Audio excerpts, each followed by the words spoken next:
This is CARR. Welcome to the first ever review right here in October. We're kicking this bad boy off with the Nightmare on M3 franchise. So from here on out, that's what you'll be getting.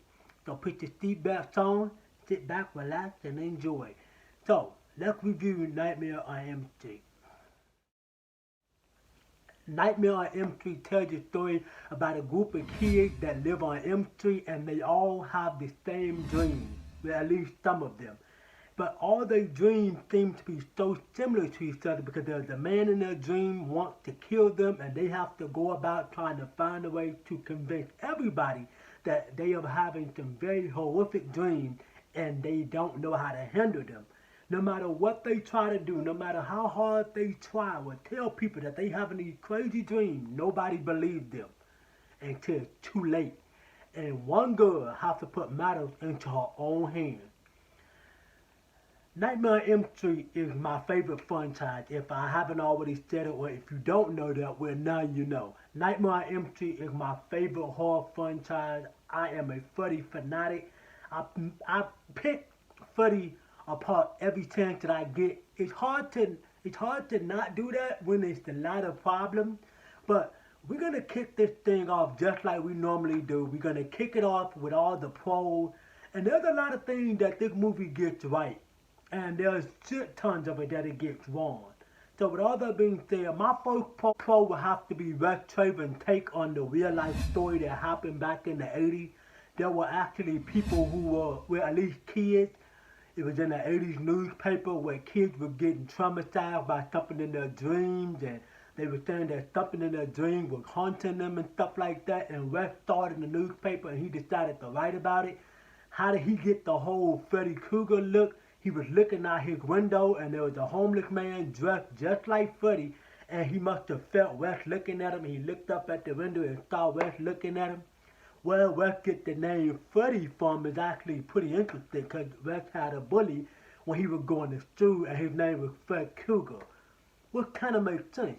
The pro that I have to say is Robert Englund's performance as Freddy Krueger. I couldn't think of a better person to play Freddy than Robert Englund because what he brings, what he brings to Freddy just feels so believable and feels real.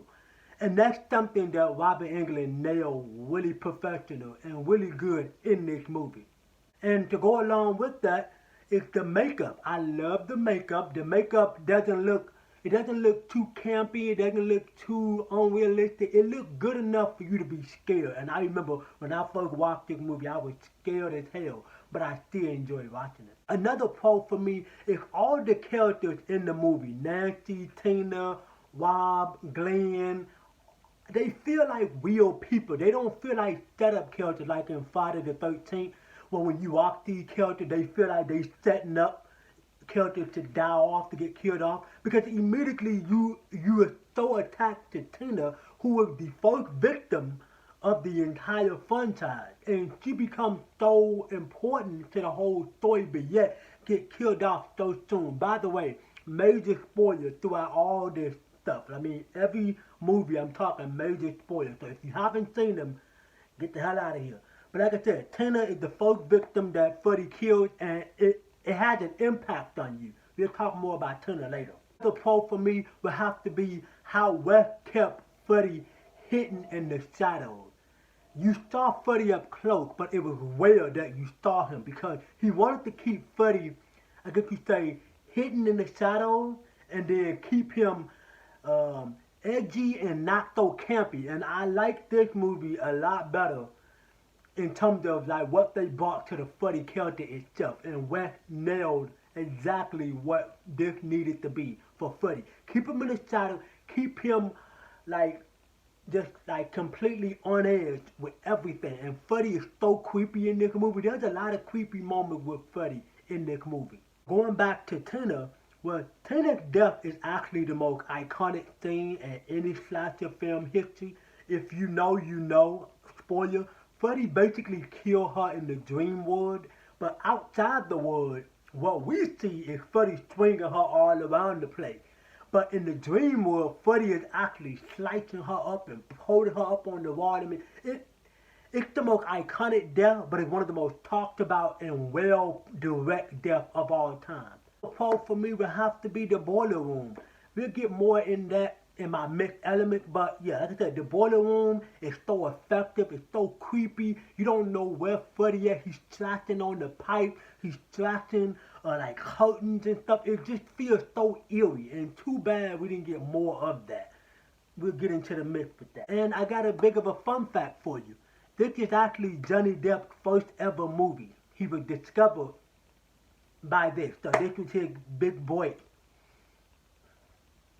Moving on into the mixed element, man. This, like I said, I hate picking apart movies that I love, but I have to pick this movie apart, and that will have to be when it comes down to Wes Craven directing. I'm a huge Wes Craven fan. I love the guy. May he rest in peace. But when it comes down to directing this movie, Wes was having what's the word? Some continuity problems. I'll put it right here if you don't know what I'm saying.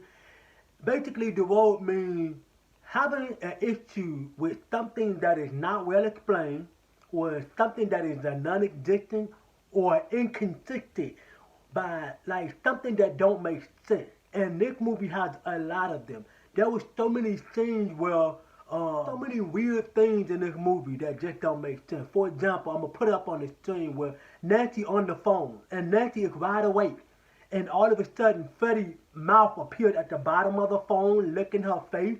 It's so weird because Nancy is awake. So how did Freddy do that? Then to go along with that is that so there's a lot of things in this movie that was supposed to be well explained. I'm telling you, this doesn't make any sense. So how would you explain that Johnny Depp get pulled into the bed, right? And so his mother goes in the room and she see the blood spilling up on the ceiling.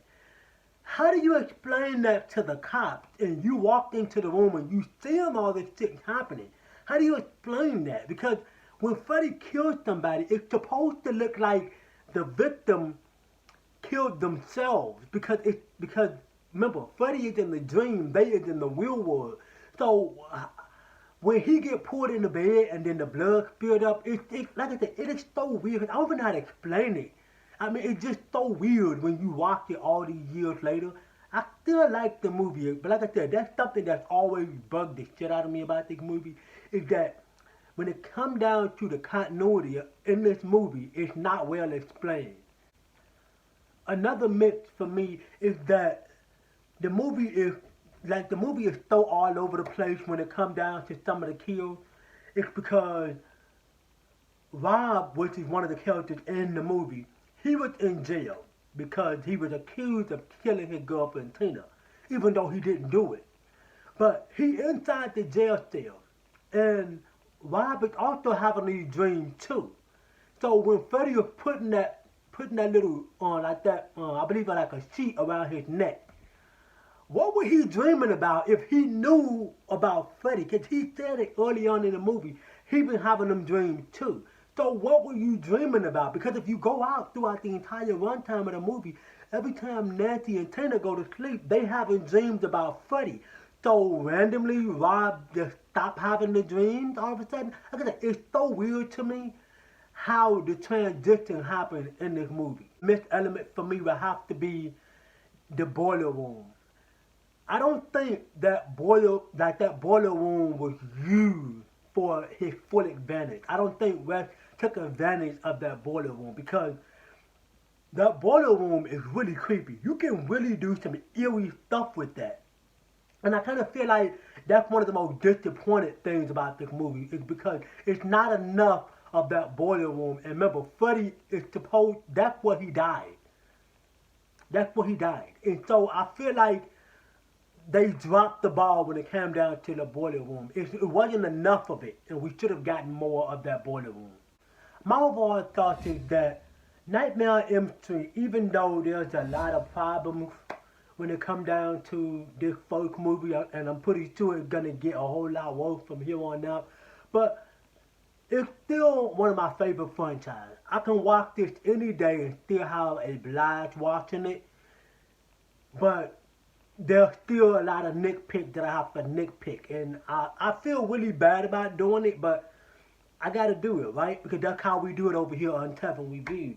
So if you So want, as I'm editing my video, I forgot to give the grade. So my grade for the movie would be a B minus. That's it. so if you want to be part of this creepy ass ride with me, make sure you drop a like on this video, subscribe to the channel, and turn on bell notification. And if you want to get in touch with me, all my social media link will be in the description down below. Don't forget to stay creepy, stay spooky, and I'll see you Hellraisers in the next review.